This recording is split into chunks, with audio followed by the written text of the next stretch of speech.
Now, with all this talk of Trump's ill health and disappearance and this kind of thing, attention is beginning to turn to JD Vance. People are beginning to think what would happen if he would have to step in to the seat of the president, if he would have to take over the presidency of the United States in a heartbeat, which could actually happen at any moment, as we know.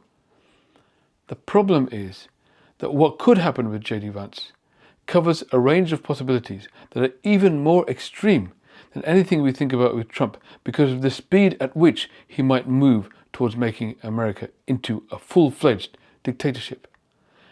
Now, why do I say that? I say that because of things that JD Vance has himself said and described in terms of his thinking before. And in this video, I'll lay it out.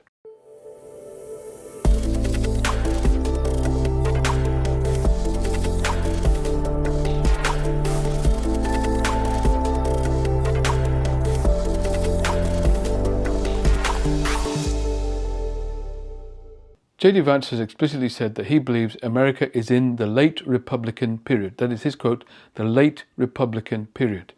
What do we mean by that? He's not actually talking about the Republican Party. He's talking about the republic that is the United States of America.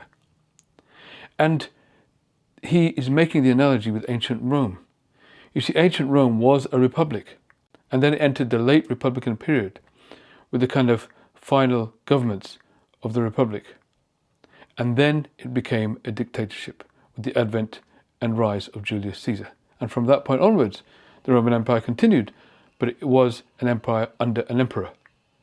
So Rome went from a republic to an empire, and before that they entered that late Republican period. And he's saying that the United States is now in the late Republican period. It is a republic for now, but they're needing to transition towards an autocracy. And he believes that's the moment in which American history currently exists. Now, if you think that's an over-extrapolation from those three words, late Republican period, he has explicitly said that he gains his inspiration from a philosopher named Curtis Yarvin. And Curtis Yarvin is famous for advocating a monarchy in the US. Just look him up anywhere and you will find that he's out there talking explicitly about the need to have a monarch in charge of the US. He's full-on pro-autocracy, and JD Vance openly admits that he's a follower of Curtis Yarvin. He's read his stuff, and that's why he believes we are now in the late Republican period. It's time to move over to monarchy. We are in the late Republican period. If we're going to push back against it, we have to get pretty wild and pretty far out there and go in directions that a lot of conservatives right now are uncomfortable with. There's this guy, Curtis Yarvin, who's written about some of these things. Of course, there's no evidence that monarchies and autocracies do any better in any way than democracies.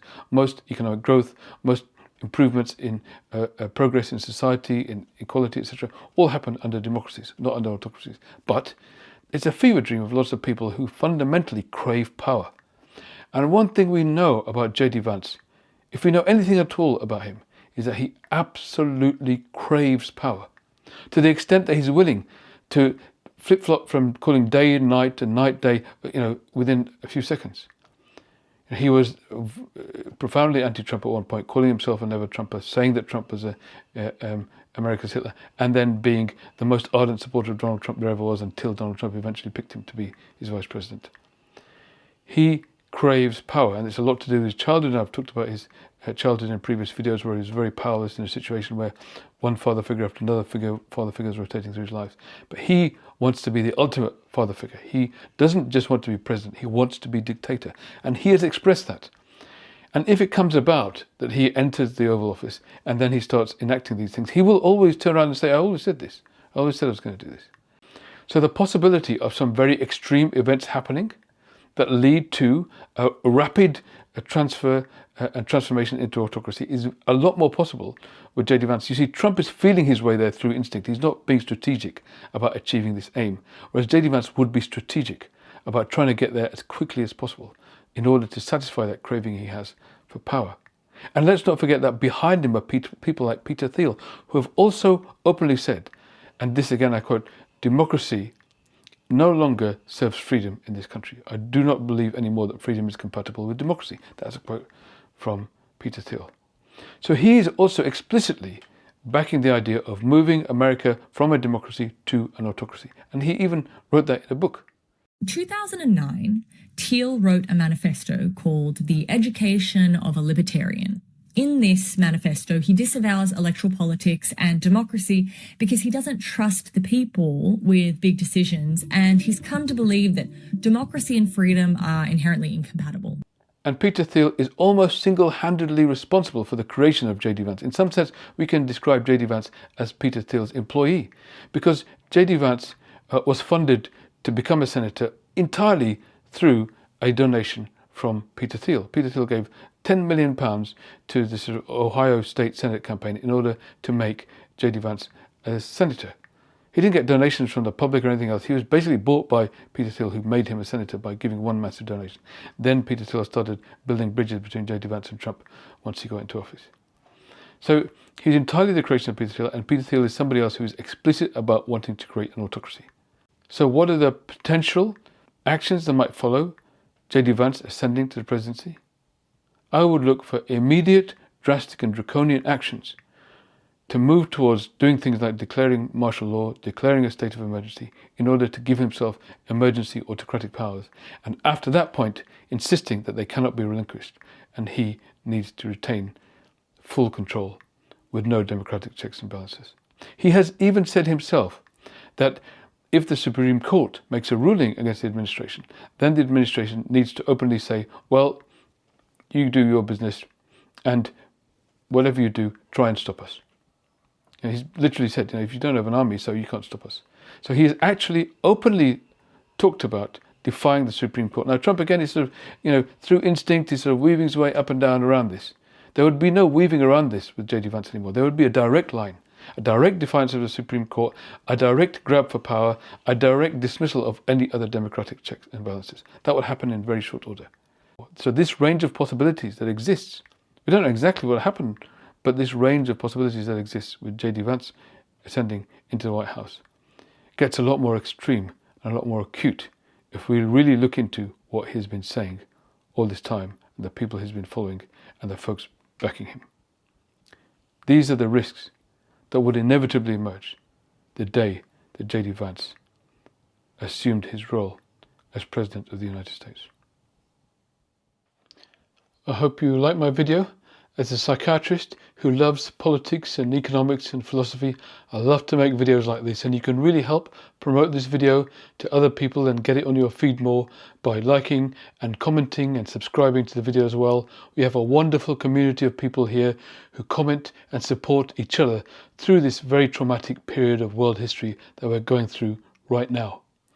I also hope you consider becoming a subscriber to the channel and also subscribing to my e-newsletter. There's a link in the description, and that way we can stay in touch outside the channel, so you can keep abreast of all of the content that I'm making on an ongoing basis. The latest of which actually is my latest book called We the People. Very, very proud of this book. It's actually a novel, a fiction book written by myself and the famous award-winning author T.J. McGregor.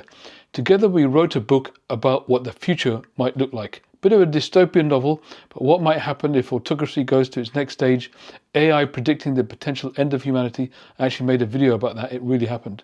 And how things might pan out in this dystopian world, and actually how a band of committed, passionate, progressive people managed to change the trajectory, and not in the way that you think. It's not just by running a candidate and opposing the autocrat, but actually by deepening the democracy that we have and engaging in a real participatory form of democracy that sort of shifts the needle and gets us back to basics and helps us sort of rebuild our democracy.